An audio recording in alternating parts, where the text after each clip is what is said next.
दोस्तों, बुद्ध ज्ञान चैनल में आपका एक बार फिर से स्वागत है। एक बार की बात है, हिरोशी नाम का एक आदमी जापान की पहाड़ियों के बीच स्थित एक गांव में रहता था। वह अपनी बुद्धिमत्ता, दयालुता और कड़ी मेहनत के लिए जाने जाते थे। उनमें वह प्राकृतिक करिश्मा था जिसने लोगों को उनकी ओर आकर्षित किया। लेकिन एक चीज़ की कमी उन्हें हमेशा रहती थी और वह थी उन्हें वह सम्मान नहीं मिल रहा जिसके वे हकदार थे। और इसका कारण उनकी वे 6 आदतें थी जो उनके विकास में बाधक बन रहे थे और उसे उसकी क्षमता तक पहुंचने से रोक रहे थे। एक दिन वह पहाड़ की चोटी पर गया जहां पर एक जैन गुरु एक साधारण मंदिर में रहते थे। जैन मास्टर अपनी बुद्धि और ज्ञान के लिए पूरे क्षेत्र में प्रसिद्ध थे। जैसे ही उन्होंने हिरोशी को अपनी ओर आते देखा, उन्होंने व्यापक मुस्कान के साथ उनका स्वागत किया और बड़े प्यार से उसे बैठने के लिए कहा। इसके बाद हिरोशी ने अपने संघर्ष और मुश्किलों की कहानी जैन मास्टर को बताने लगे। इन्हीं संघर्षों को वह अपने जीवन की सबसे बड़ी समस्या मानता था। उसकी सारी समस्याओं का मुद्दा सिर्फ एक था कि उसे सम्मानित महसूस नहीं होता था। जैन मास्टर उसकी सारी बातों को ध्यान से सुनते जा रहे थे और बीच बीच में अपना सिर हिलाते जा रहे थे। जब हिरोशी ने अपनी बात खत्म कर ली और चुप हो गए तो जैन मास्टर ने बहुत ही शांत और सुखद आवाज़ में कहा, प्रिय हिरोशी, सम्मान अर्जित किया जाता है। दूसरों का सम्मान पाने के लिए तुम्हें पहले खुद का सम्मान करना सीखना होगा और ऐसा करने के लिए तुम्हें उन 6 आदतों को पीछे छोड़ना होगा जो तुम्हें आगे बढ़ने से रोक रही हैं। हिरोशी ने उम्मीद भरी नज़रों से जैन मास्टर की ओर देखा क्योंकि वह यह जानने के लिए उत्सुक था कि वह 6 आदतें कौन सी हैं और उनसे छुटकारा कैसे पा सकते हैं। जैन मास्टर ने आदतों को बताना शुरू किया। जैन मास्टर ने कहा, पहली आदत जो तुम्हारे काम में सबसे बड़ी बाधा है और तुम्हें छोड़नी चाहिए वह है काम को टालना। अपने काम में देरी करके तुम खुद को आगे बढ़ने और महानता हासिल करने के लिए उचित अवसर से दूर हो जाते हो। काम को टालने का अर्थ है अपनी सफलता को टालना। याद रखो, अगर तुम उस काम को टाल रहे हो तो कोई और उस काम को करके उस सफलता को छीन ले जाएगा और तुम्हारा सपना सिर्फ सपना बनकर ही रह जाएगा। इसीलिए अनुशासन अपनाओ और अपनी जिम्मेदारियों को पूरे मन से निभाओ। दूसरी आदत है लोगों को जज करने की आदत। हम किसी को बिना जाने, बिना अच्छे से परखे उसके बारे में एक विशेष राय बना लेते हैं और अक्सर यह राय नकारात्मक ही होती है। राय बनाने का मतलब है कि हम फिर उस चीज़ या उस इंसान को वैसा नहीं देख पाते हैं जैसा वह असल में है, क्योंकि हमारी राय इसमें हमारी बाधा बन जाती है और हम उस इंसान, वस्तु या परिस्थिति के मूल स्वभाव को समझने में विफल रह जाते हैं। जैन मास्टर का कहना था कि किसी को भी बिना अच्छे से जाने या किसी भी परिस्थिति को बिना समझे हमें उसके बारे में नकारात्मक या सकारात्मक राय नहीं बनानी चाहिए। तीसरी आदत जैन मास्टर ने बताई कि हर चीज़ के लिए दुखी होना बंद करो। हर परिस्थिति और हर चीज़ हमारे नियंत्रण में नहीं हो सकती और ना ही हर चीज़ हमारी इच्छानुसार होगी। हमेशा कुछ न कुछ ऐसा होता ही रहेगा जो हमारी मर्जी के खिलाफ होगा। इसीलिए जो चीज़ें तुम्हारे नियंत्रण में नहीं हैं और जिनके लिए तुम कुछ भी नहीं कर सकते, उनके लिए दुखी होना बंद करो। चौथी आदत है जलन और ईर्ष्या। इनको दूर करो और तुम्हारे अंदर जो भी शिकायत और जो भी असंतोष है उसे भी हटाओ। बेवजह की ईर्ष्या और गुस्सा अपने मन में रखकर हम खुद को ही नुकसान पहुंचाते हैं। इसके कारण हमारे अंदर डर और शंका पैदा होती है जिससे बुद्धि दूषित हो जाती है और भ्रम पैदा होने लगता है और भ्रम की वजह से किसी भी काम में सफलता नहीं मिल पाती। इसीलिए जितना जल्दी हो सके खुद को इन नकारात्मक आदतों से दूर करो। पांचवी आदत जिसे तुम्हें छोड़ देना चाहिए वह है दूसरों को दोष देने की आदत। किसी भी गलती का दोष दूसरों पर डाल देना यह बहुत ही गलत बात है। इससे समाज में हमारी बहुत ही खराब छवि बनती है और हमारा ध्यान गलतियों से सीखकर आगे बढ़ने की बजाय अपनी गलतियों को छिपाने और दूसरों को गलत साबित करने में लग जाता है। जब हमारे साथ कुछ अच्छा होता है तो हम उसका श्रेय लेना नहीं भूलते, तो अगर कुछ गलत होता है तो उसका दोष भी हमें खुद को ही देना चाहिए। दूसरों को दोष देना असफल लोगों की निशानी है। असफल लोगों की यह आदत होती है कि वह अपनी असफलता के लिए दूसरों को दोष देते हैं। कभी कभार ऐसा हो जाता है कि किसी और की गलती की वजह से हमारा काम बिगड़ जाता है, लेकिन जब कोई व्यक्ति अपनी असफलता के लिए बार बार किसी और को दोषी बना रहा है तो समझ लेना इसमें किसी और की नहीं बल्कि उस व्यक्ति की ही गलती है। अपनी गलती को मान लेने से हम छोटे या कमज़ोर नहीं बन जाते।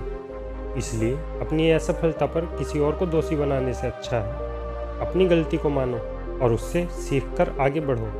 छठी और आखिरी गलती है दूसरों से अपनी तारीफ सुनने की आदत। हम दूसरों को दिखाने के लिए अक्सर कुछ नए से नया करने लगते हैं। हर चीज़ के लिए हम चाहते हैं कि लोग हमारी तारीफ करें, हमारे बारे में अच्छा बोलें और हम जो भी काम करें लोग उसकी प्रशंसा करें।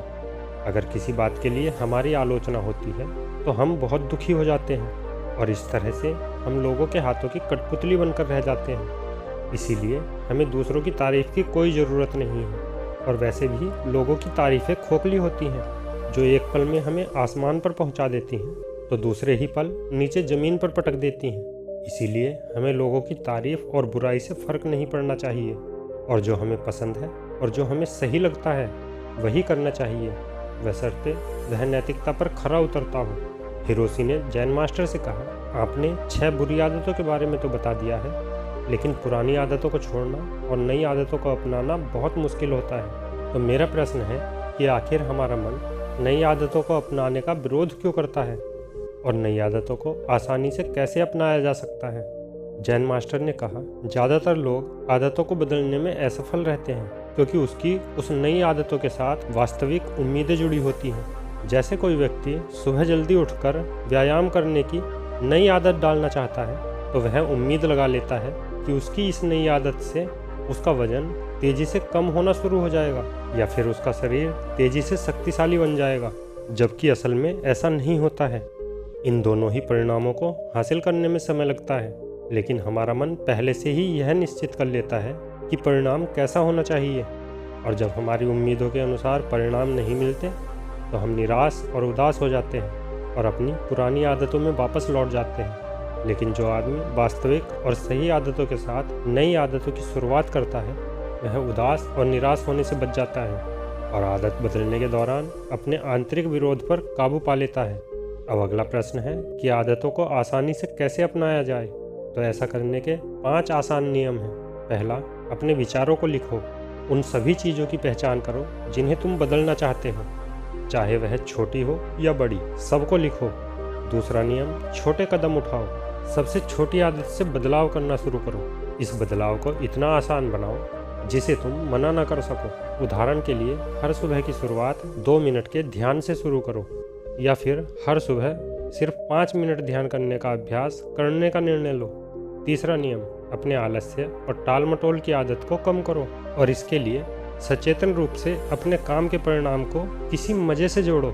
उदाहरण के लिए, अपने आप से कहो कि जब मैं सुबह का ध्यान और व्यायाम पूरा कर लूँगा तब 1 कप चाय पीऊँगा।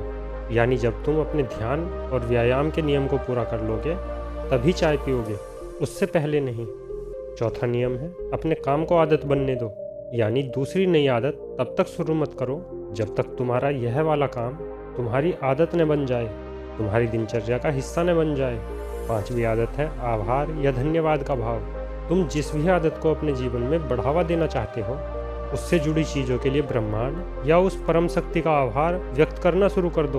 उदाहरण के लिए, यदि तुम खुश रहने की आदत को विकसित करना चाहते हो तो उन सभी अच्छी चीज़ों के लिए आभार व्यक्त करना शुरू कर दो जिनकी वजह से तुम्हारे जीवन में खुशियां हैं, और तुम देखोगे कि वह सभी अच्छी चीज़ें कई गुना बढ़कर तुम्हारे पास वापस आनी शुरू हो जाएंगी। एक बात याद रखो, जो लोग निष्क्रिय और संवेदनहीन होकर बैठे रहते हैं वे गलतियां नहीं करते। गलतियां भी वही लोग करते हैं जो कुछ नया करने का प्रयास करते हैं। गलतियां करना और उनसे सीखना मानव जीवन का हिस्सा है, इसीलिए गलतियां करने से डरो मत, लेकिन एक ही गलती को बार बार दोहराना भी मूर्खता है। जैन मास्टर ने आगे कहा, अब मैं तुम्हें 10 ऐसी आसान आदतों के बारे में बताऊंगा जो एक आसान और व्यवस्थित जीवन जीने के लिए उपयोगी है।